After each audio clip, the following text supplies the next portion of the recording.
टांगा चल धन्नो आज तेरी बसंती की इज्जत का सवाल है। ये तो डायलॉग तो हेमा जी बोले हैं, लेकिन उस वक्त मुझे बोलना पड़ा था। इतना मैंने स्टंट किया, इतना इंडस्ट्री में किया सब, आज तक मुझे कोई कैरेक्टर देने का नहीं सोचा। अब यहाँ इंडस्ट्री में एक चीज और है, एक स्टैंप लगता है, स्टंट वुमेन, स्टंट मैन। ये गलत है। जरूरी नहीं है कोई माँ के पेट से सीख करने आता है एक्टिंग।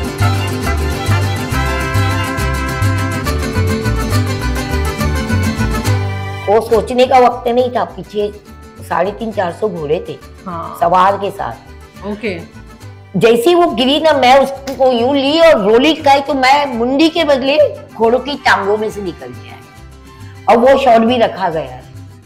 और धर्म जी ने मुझे 100 रुपए दिए थे उस वक्त। 100 रुपए बहुत कीमत। जो सेफ्टी शोले के बाद बनी, वो फॉरेनर लोग सब निकैप ये वो सब वहां से लेकर आए थे और जो सब चीजें लाए थे, तो वो सब चीजों के बाद हमको सेफ्टी मिलने लगी। और अटैचमेंट है कि हेमा जी है ना, खुद की कोई भी फिल्म में अगर डुप्लीकेट का नहीं होगा ना, अगर उनके ये सामने कोई और डुप्लीकेट लड़की आ गई तो बोलेंगे रेशमा को बुलाओ। और आजकल वो स्टंट हीरोइन का कोई इतना स्टंट नहीं है तो जो हमारे जमाने में था।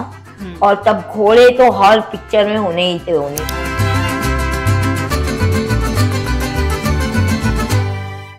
मंडळी नमस्कार, मी प्रेरणा, तुम्ही बघताय सकाळ। खरं तर विविध क्षेत्रात महिला कार्यरत आहेत आणि तिथेच उंच उंच भरारी घेत आहेत, पण मनोरंजन विश्वातही अनेक अभिनेत्री असतील, गायिका, लेखिका, विविध माध्यमात महिला काम करतात। पण या सगळ्यात जोखमीचं असेल, जबाबदारीचं महत्वाचं काम ते म्हणजे स्टंट वुमन। जेव्हा एखादी अभिनेत्री ऍक्शन करते तेव्हा तिच्यासाठी जी स्टंट वुमन काम करत असते तिच्याबद्दल फार कमी बोललं जातं। आणि महिला दिनानिमित्त आज मी अशाच एका महिला स्टंट वुमन सोबत बोलणार आहे, कारण त्या इतक्या एक्सपिरियन्स आहे, इतक्या अनुभवी आहेत। म्हणजे शोलेचा तुम्ही हेमा मालिनी यांचा तो बसंतीचा सीन बघितला असेल तर त्याच आहेत त्या रेशमा पठान आहेत आपल्यासोबत। त्यांच्यासोबत आपण आज गप्पा मारणार आहोत। बहुत बहुत स्वागत है सकाळ में रेशमा जी। और जैसे मैंने अभी शुरुआत में कहा कि बसंती का जो सीन है, तो सबसे पहले मैं वही सवाल पूछूंगी क्योंकि द शोले गर्ल इस नाम से आपकी पहचान है, शोले फिल्म से आपकी पहचान है। और आपके इस बायोग्राफी भी आई थी और फिल्म भी बनी है, ये सब चीजें हुई है। शोले का जो वो सीन है, उस सीन का किस्सा अगर आप बताएंगे शुरुआत में। पहले तो मैं सलाम, नमस्ते, सत श्री अकाल बोलूंगी सबको, ताकि जनता मुझे पहचान की है तो मैं भी जनता को पहचानूं इस बहाने। रहा शोले का, तो शोले के लिए पहले तो सिलेक्शन चला था काफी, कहाँ से लोग आए थे। और मैं दूसरी शूट बड़ौदा कर रही थी, वहां मुझे कांटेक्ट किया गया। मतलब मैं खुद बैठी, कहा कि बैठ जाओ, बैठकर मैंने स्टार्ट किया टांगा। अब मैं उसको इतना, मुझे मालूम है ना, मैं स्टार्ट करके बहुत दूर तक चली गई। मुझे याद नहीं रहा कि थोड़ी दूर के बाद मुझे टर्न करना है। मैं अपने जोश में निकल गई आराम से, बहुत दूर चलने के बाद मैं कहाँ गई यहाँ पर। अरे बाप रे, ये लोग क्या सोचेंगे। और यहाँ तैयारी क्या हो रही थी पता है आपको? यहाँ ये तैयारी हो रही थी कि वो टांगा लेके गई है, कहीं टांगा उलट तो नहीं गया है या गिर नहीं गई है, क्या हो गया है, जो इतना टाइम हो गया आई नहीं। तो यहाँ वलवा जी एक घोड़सवार को भेज रहे थे घोड़े पर चढ़ा करके, जा घोड़े पर और देख वहां क्या सीन है, फिर तू आके बता, अगर कुछ ऐसा है तो हम गाड़ी वाड़ी लेकर आए करें। ये बात चली थी। इतने में मैं दूर से आती हुई नजर आई। मुझे याद आया कि अरे मैं काफी दूर आ गई यार, इतना दूर नहीं आना चाहिए। तो मैंने टर्न करके फिर वापस दौड़ाया, तो इतना दूर चली गई थी कि लोग की ये तैयारी होने तक मैं दूर से बोले देखो टांगा आ रहा है, उसमें रेशमा जी भी नजर आ रही दूर से दिख के, और दूरबीन थी उनके हाथ में। वो दूरबीन से दिख के हाँ बोले रेशमा तो दिख रही है, सही सलामत। हुआ क्या तब पता नहीं है, आएगा तो पता चलेगा कि वो क्या हुआ था उसके साथ जो इतना वक्त लग गया। मैं जब आई और आकर मैंने उसको, क्या होता है घोड़े को फौरन यूं नहीं रोक सकते हम, अगर हम फौरन रोकेंगे तो पलट ही आएगा। तो वर्मा जी बोलते कहाँ गई थी? मैं बोले अरे मैं बेख्याली में रास्ता खुला मिला तो भगाई, बहुत दिन बाद टांगा चला। फिर जाके याद आया कि अरे आप लोग क्या सोचेंगे। फिर मैं टर्न करके बोले मैं तो डर गया था, देख अभी इसको बिठाया ही था इस पे और तू दिख गई, नहीं तो मुसीबत हो जाती। बोले अरे यार रेशमा तू तो है ना किसी को हार्ट अटैक करवा देगी। तो पहला शॉट मेरा शोले का, वो जो हेमा जी एक तालाब के पास बैठी होती हैं और 4 गुंडे पीछे आकर ऐसे खड़े होते हैं, राइट। तो पानी में नजर आते हैं। तो हेमा जी का तो शॉट बाद में हुआ, ये क्लोजअप उस जैसा मैं वहां से भागती हूँ, टांगा चल धन्नो आज तेरी बसंती की इज्जत का सवाल है, ये तो डायलॉग तो हेमा जी बोले हैं, लेकिन उस वक्त मुझे बोलना पड़ा था क्योंकि वो शॉट का जोश लाना पड़ता है ना थोड़ा बहुत। ओके, तो वो डायलॉग्स आप भी बोला करती? नहीं, मैं बोलकर भागूंगी ना कि भाग करके, नहीं तो मुझे जोश आएगा ना कि सही में मेरी इज्जत का सवाल है, तो मेरी घोड़ी को बोल रही हूँ मैं। और वो घोड़ी को तो वो टांगे वालों ने 2-3 मारे थे ना, तो वो तो स्पीड में भाग रही थी और मैं उसके पीछे भागते हुए पीछे से चढ़ के आगे गई। फिर आगे बस वो मेरा शॉट पहला हुआ शोले का।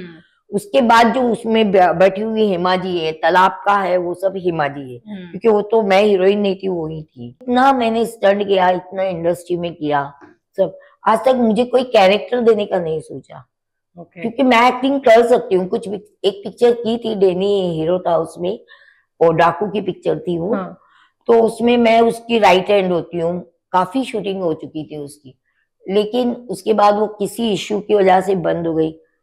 तो बाद में, नहीं तो लगता है मैं वो करती, अगर वो पिक्चर रिलीज होती तो शायद मुझे कुछ तो और रोल्स मिलते। खैर, अब यहाँ इंडस्ट्री में एक चीज और है, एक स्टैंप लगता है, स्टंट वुमेन, स्टंट मैन, ये गलत है। जरूरी नहीं है कोई माँ के पेट से सीख करने आता है एक्टिंग। आजकल तो एक्टिंग क्लास है, वो जमाने में नहीं थी, लेकिन आज के आर्टिस्ट लोग जो एक्टिंग कर लेते, हमसे करवा लो, हम तो बिना सीखे अभी भी कर सकते हैं। आंसू निकाल सकते हैं, हंस सकते हैं, लड़ सकते हैं, गिर सकते हैं, पढ़ सकते हैं। तो बस एक ये इच्छा रह गई है दिल में कि कोई अच्छी पिक्चर में, चाहे वो दादी परदादी का रोल हो, मगर अच्छा रोल हो जो नजर आए कि मैं हूं। आपकी पुरानी तस्वीरें जो अभी भी इंटरनेट पे है, मैंने देखी तो काफी खूबसूरत लगती थी। अब भी है आप खूबसूरत, लेकिन तब कई ऑफर्स आए आपको एक्टिंग के लिए कि अगर किसी ने सेट पे देख लिया या क्या? नहीं, एक पिक्चर ऑफर मिली थी, मैं नाम तो नहीं बता सकती, लेकिन बाद में उनकी जो शर्तें थी ना, तो मैं, अब क्या होता है ना, कुछ लोग उन शर्तों पर बहुत कुछ करना चाहते हो, लेकिन मैं वैसी शर्तें पूरी कर कर हीरोइन बनना नहीं चाहती थी। इसलिए मैं स्टंट में ही खुश थी कि मैं मेरी मर्जी से, मेरी इज्जत से मैं काम कर सकती हूँ। सबसे डिफिकल्ट कौन सा स्टंट था, कौन से फिल्म के लिए किया आपने? देखिए, एक्चुअली मैंने तो कर्ज पिक्चर किया होगा, आपने कर्ज का नाम सुना होगा, जो दुर्गा खोटे रवि रवि कह के जाती और ट्रक वाला मार देता है। तो वो शॉट में क्या था कि हमारा एक फाइटर था हाजी करके, बाद में फिल्म सिटी में एक शूट में वो पानी में डिसलॉक नहीं कर सका बेल्ट और उसकी डेथ हो गई। वो गाड़ियों का ही ज्यादा करता था, गाड़ियां उल्टी करना, ये वो। तो उसके साथ एक्सीडेंट शॉट्स बहुत दिए थे मैंने, तो मुझे उसका कॉन्फिडेंस मालूम था, तो मैं उसके साथ बिंदास काम कर लिया करती थी। अब हुआ क्या, वो आउटडोर में था और ये सुभाष भाई की फिल्म थी, डायरेक्टर भी वही थे, तो वो शूट में मैं शान की शूटिंग कर रही थी डे में, पर ये बिंदिया गोस्वामी का डुप्लीकेट में थी मैं वहां। हम लोग की काफी दिन से डेढ़ शिफ्ट चल रही थी। अब रात को बोला गया कि एक शॉट है, बोले एक्सीडेंट शॉट है रेशमा आ जाओ। मुझे पता नहीं था हाजी नहीं है, अब कोई और भी नहीं है, तो बोले क्या हुआ है ना, संधू एंड कंपनी जो लॉरी ट्रक था जिस कंपनी का, उसका ड्राइवर करेगा। मैं बोली मैं दूसरे के साथ ये रिस्क नहीं ले सकती हूँ। तो बोला गया कि नहीं देख, ऐसे मत कर, एक बार रिहर्सल कर लेते हैं। तो कैमरे के पास ऐसा रुमाल पकड़ के सुभाष जी खड़े थे और स्टार्ट मतलब एक्शन रिहर्सल थी।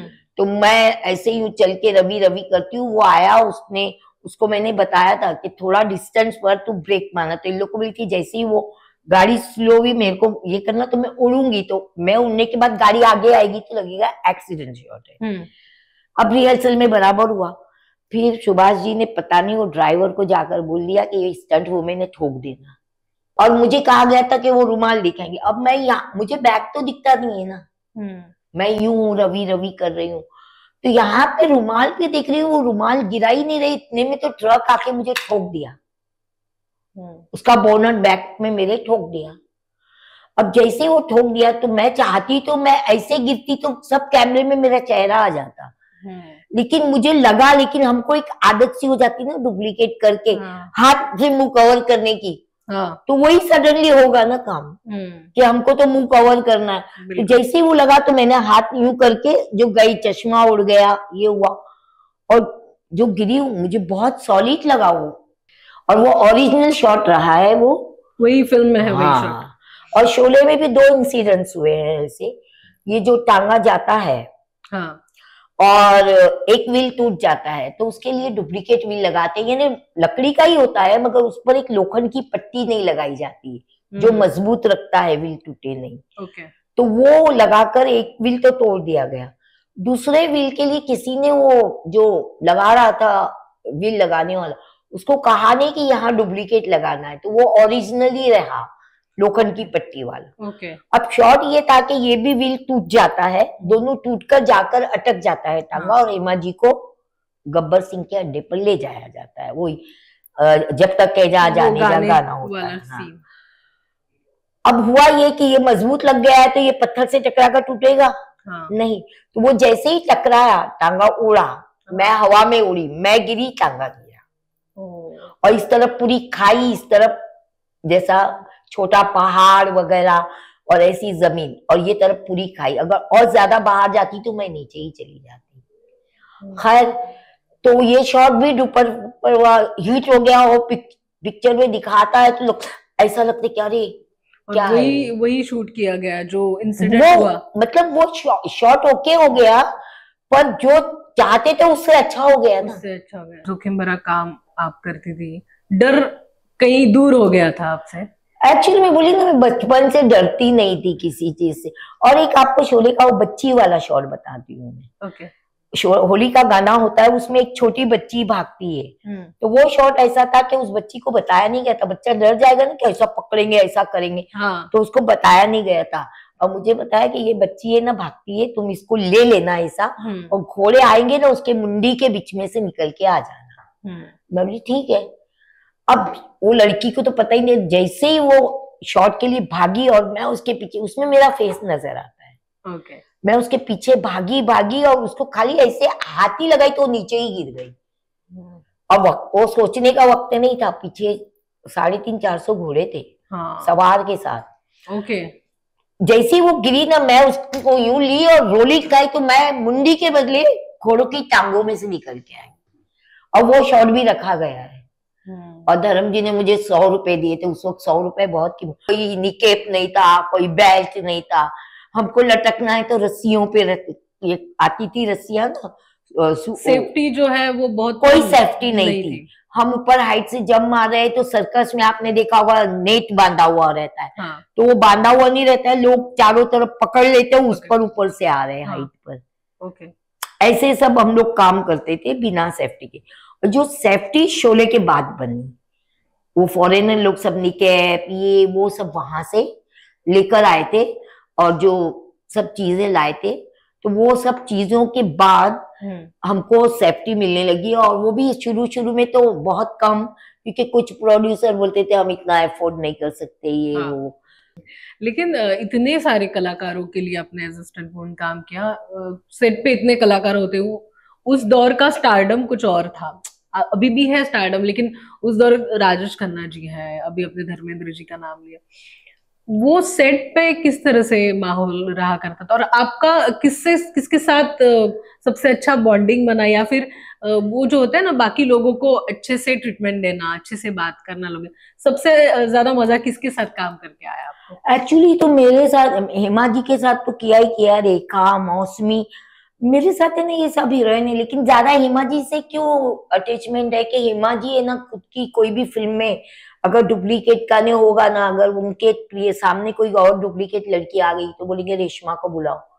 तो हेमा जी का तो मेरा हेमा जी का तो ऐसी बॉन्डिंग थी कि उनके घर भी आना जाना था, वो मुझे खुद लेके जाती थी और कभी कभी फोन करके बुलाती भी थी मुझे। तो उनकी ईशा के साथ भी मेरी तस्वीर है, आप देख सकते हो उसमें, आप देखेंगे ईशा छोटी सी थी मेरी गोद में है वगैरह।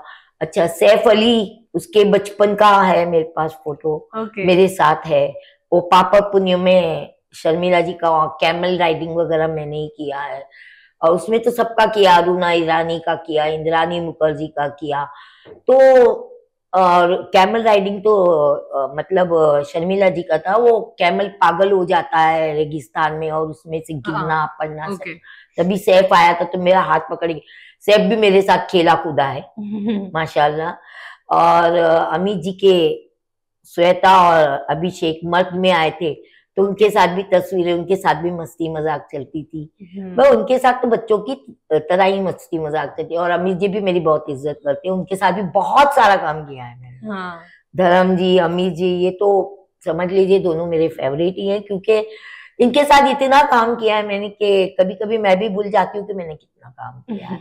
और रहा तो विनोद मेहरा, नवीन निश्चल, जो हैं जितने आर्टिस्ट थे सब, राजकुमार के साथ किया है मैंने काम। मीना कुमारी का एक फिल्म में एक शॉट दिया था मैंने मेरे अपने में, और विनोद खन्ना, शत्रुघ्न सिन्हा, सबके साथ माशाल्लाह बहुत काम किया है। अमजद खान तो मुझे बहन करके ही बुलाते थे। अभी मैंने आपसे बात की तो आपने कहा कि आप अब भी वो काम करती हैं। जी, अभी साल तो आपको काउंट करना पड़ेगा। 1968 में मैंने वो एक खिलाड़ी 52 पत्ते की शूटिंग की थी, एक जो शॉट दिया था। उसके बाद से आप काउंट कर लो आज कितने साल हुए। और मैं आज भी करती हूँ, बोली ना, वो मडगांव एक्सप्रेस और एक दो पिक्चर की, उसके कुछ नाम अजीब से मुझे याद नहीं आ रहे। तो अभी मैं 8 दिसंबर को भी एक शूटिंग की माटुंगा में, वो ये नवाजुद्दीन सिद्दीकी को मारते हैं हम लोग नकाब डालकर, मारना पीटना सब, ये सब किया है मैंने। मुझे लगता है अभी 60-70 के आसपास होगी आप। अभी 5.5 महीने बाकी है। आप लोग मेरा बर्थडे बना लेना 70 साल का। पर इतना है, फर्क आ गया ये कि पहले जितना काम तो अभी, तो अब जो मेरी हीरोइन थी अब वो तो कोई इस दिन, और आजकल वो स्टंट हीरोइन का कोई इतना स्टंट नहीं है। तो जो हमारे जमाने में था, और तब घोड़े तो हर पिक्चर में होने ही थे होने। अब तो ऐसा है कि जैसी पिक्चरें बनती है बस देख लो, खुश हो लो। और आजकल वो कंप्यूटर से कर लेते हैं, वो भी बहुत, मगर वो चीज में और हमारी हकीकत में तो जमीन आसमान का फर्क है। जी। देखो, सच्चाई सच्चाई होती है, हकीकत हकीकत होती है। मैं हूं तो मैं हूं जी। मेरे को अगर आला टेढ़ा बना दोगे उसमें तो वो हकीकत नहीं होगी ना। बिल्कुल बिल्कुल। लेकिन ये सब करते वक्त फैमिली का क्या सपोर्ट था, फैमिली की क्या सिचुएशन थी? मुझे लगता है कि फैमिली की सिचुएशन की वजह से आपको ये काम करना पड़ा था। माँ बाप साथ थे। फिर मेरी सिस्टर की मैरिज हुई 1975 में, तो शोले और प्रतिज्ञा फिल्म भी धर्म जी का प्रोडक्शन की थी, वो हेमा जी थी उनमें। ये दोनों की शूटिंग मैं करती थी। मैं बैंगलोर से एयरपोर्ट आती थी तो नासिक पहुंचती थी, गाड़ी ले आ जाती थी मेरे लिए। नासिक से एयरपोर्ट आती थी तो बैंगलोर पहुंचती थी। मेरे घर को मैं 3-4 महीना तक तो देखी भी नहीं। मेरे माँ बाप भी मेरी औलाद बन गए। यानी उनको मैं ऐसे ट्रीट करती थी कि हम 5 भाई बहन नहीं है, 7 भाई बहन है।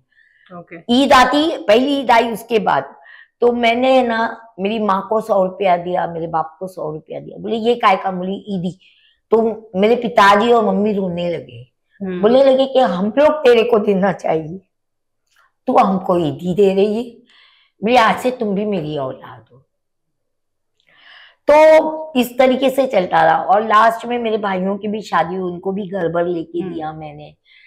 इतने सारी दिक्कतों का सामना करते आपने घर संभाला, अपने भाई बहनों को संभाला, माता पिता को संभाला, और जब इतने सालों के बाद आप फिर बायोपिक आई, एक फिल्म आती है जी, तो कैसा लगता है? सबसे पहले बायोपिक आई मेरी कैसे हुआ कि शाहिद उधर करके जो उड़ान में देखो मम्मी बनी है चकोर, उसने मुझे रात को 2:30 बजे फोन किया। बोले नहीं हम बनाना चाहते। तो शाहिद उधर बोले आप रिश्मा जी एक काम करो, मेरे सर पे हाथ रखो, ये मैं पहला प्रोडक्शन कर रही हूँ तो ये आपकी मतलब पिक्चर चलेगी ना। मली देखो मेरी स्टोरी है अच्छी, लेकिन मैं जनता से इतना रिक्वेस्ट करूंगी कि भाई मेरी हकीकत है, आप अगर इसको खुशी से कुछ सोचते हो तो अच्छी बात है जी, मगर मैं जनता के अंदर तो नहीं घुस सकती। लेकिन मुझे यकीन है कि मेरी स्टोरी है ऐसी कि लोगों के दिल को छुएगी। Creative choice film award. Okay. ये एक भावना सुमैया करके राइटर भी हैं, आप शायद जी जी, बड़ी जर्नलिस्ट हैं, और उन्होंने यहाँ पर सजेस्ट किया, मुझे तो पता ही नहीं था, उन्होंने वहां पर बोला कि देखो ये डिजर्व करती हैं जी। इसकी लाइफ की स्टोरी जो फिल्म बनी ना, उसके बाद उन्होंने बोला हम अमिताभ बच्चन सब बड़े बड़े आर्टिस्ट को बुलाते हैं, ठीक है, लेकिन ये डिजर्व करती हैं क्योंकि इनको कोई अवार्ड आज तक दिया नहीं है। सब देखते थे कि ठीक है हमारे नसीब में नहीं है, उनके नाम पर फिल्में बिकती है, हमारे नाम पे थोड़ी बिकती है जी। तो ठीक है गुमनाम तो गुमनाम, लेकिन पैसा तो मिलता है ना जो अपनी फैमिली के लिए, इससे बड़ा अवार्ड क्या होगा कि अच्छा पैसा मिल रहा है, मैं सर्विस में क्या कर पाती। बिल्कुल। तो ये सोचकर अपने आप को ताली बजा रहे लोग, अरे क्या हेमा मालिनी क्या देखा नहीं क्या, अरे वाह वाह वाह वाह, अरे ठीक है अपन बैठकर देख रहे हो ताली, लेकिन मुझे ऐसा लगता था उनको ताली दे रहे लेकिन अंदर से मुझे मिल रही है, आपको मिल रही है, क्योंकि मैं जानती हूँ कि ये मैंने किया है। बिल्कुल। तो ये भी मेरे लिए बहुत खुशकिस्मती थी। एक छोटा सा ह्यूमर भी है जो मुझे नजर आया है, तो मुझे लगता है आप दादी परदादी या कुछ भी रोल होगा। अरे कुछ नहीं तो ललिता पवार का भी दे दो, मैं कर लूंगी यूं करके नहीं। जी बिल्कुल, हमें मजा आएगा आपको ऑन स्क्रीन उस तरह से किरदार निभाते हुए। बहुत बहुत शुक्रिया, आप बातचीत की अपने हमसे, और आपने आपकी जो जर्नी है वो बताई हमारे साथ शेयर की, इसलिए बहुत बहुत शुभकामनाएं मैम आपको। Thank you so much. Thank you, शुक्रिया, और आप लोग की भी मैं आभारी हूँ कि आपने मुझे इस लायक समझा और आपके चैनल पे बुलाया है। जी जी जी, नहीं आप डिजर्व करती है हर चीज। Thank you so much ma'am. Thank you. महाराष्ट्रातील सर्व बातम्यांचे विश्वासार्ह व्यासपीठ, सकाळच्या सर्व सोशल मीडिया प्लॅटफॉर्मला लाईक, फॉलो आणि सबस्क्राईब करा। तसंच सर्व नोटिफिकेशनसाठी बेल आयकॉन प्रेस करायला विसरू नका।